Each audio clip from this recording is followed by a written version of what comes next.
News Talk is online. News Talk Online, a production of Paltalk.com, syndicated by CRN Digital Talk Radio. You can find us at the Paltalk News Network website, reportergary.com, reportergary.com, where you can find stories that you may or may not see, hear, or read in the mainstream media. Go there early and often, just like voting in Chicago. And speaking of voting in Chicago, Ellen Ratner, Bureau Chief in Washington for the Talk Radio News Service, it looks like Rahm Emanuel is going to get his day in court to try to get his name on the ballot. Well, it does look like Rahm Emanuel is going to get his day in court. It looks like it is definitely going to go to the Supreme Court, and I am sure Rahm is a fighter. And if he's not a fighter, my guess he's going to run for Senate. I mean, he is determined. And he's been determined since I remember him under the Clinton administration. This is so weird.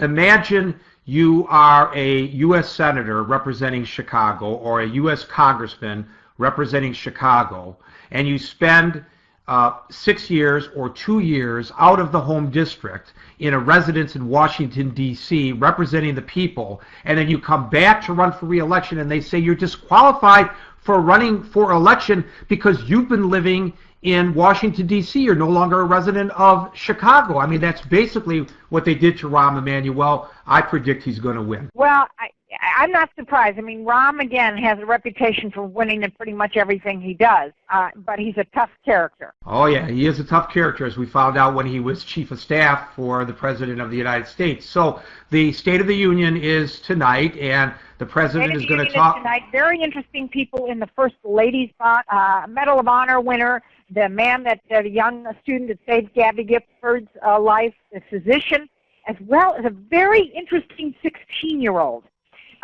She is from Richardson, Texas. Her name is Amy, and I am not going to even attempt to pronounce her last name. She developed a photosynthesizer for photodynamic therapy, and it's an emerging cancer treatment which uses light energy to activate a drug that kills cancer cells. This is after her freshman year in biology class. Wow. She's a brainiac, no question about that. And the President is going to be talking about investing,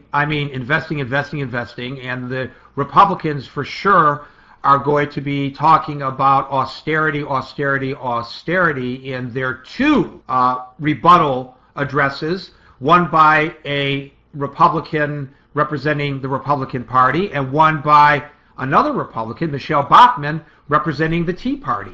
Well, that's right. And, if I was the majority leader from the Republicans with those two speeches, I'd be on Michelle Bachmann's tail to say, look, what you're really doing is splitting the Republican Party, and that's not going to be such a good idea. I mean, obviously, people will be very angry with her for doing that. Well, we're going to carry both the State of the Union. Listen, I like Michelle Bachmann. She always gives me a big kiss and a hug when she sees me. She likes me, but I got to tell you, if that person is not running eventually for president, my name is not Ellen Ratner. Oh, no, for sure she's running for president, 100% on that. We're going to be, by the way, ladies and gentlemen, at 9 o'clock carrying both the president's address and the Republican response to the president's address. And then we're going to have Danny Schechter, the news dissector from the left, and our own Roger Madden from the right to help analyze it, as well as a number of other people that we are bringing to the table. And, of course, you'll have your opportunity to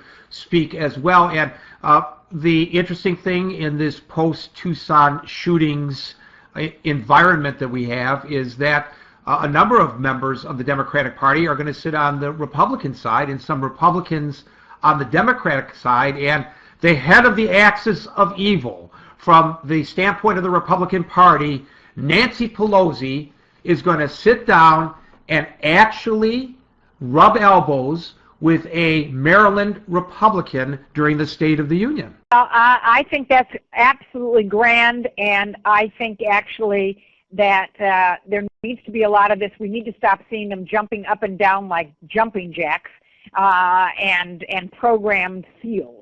And it will be nice to have people maybe have to look at their neighbors and not jump up and clap and be lunatics. Well, it's like me when I go to a Catholic church and everybody's kneeling but me. Ellen, thanks for joining us. We'll be dissecting all of the above tomorrow at this time here on News Talk Online on the Paltalk News Network. We'll see you or one of your minions then. Thank you so much.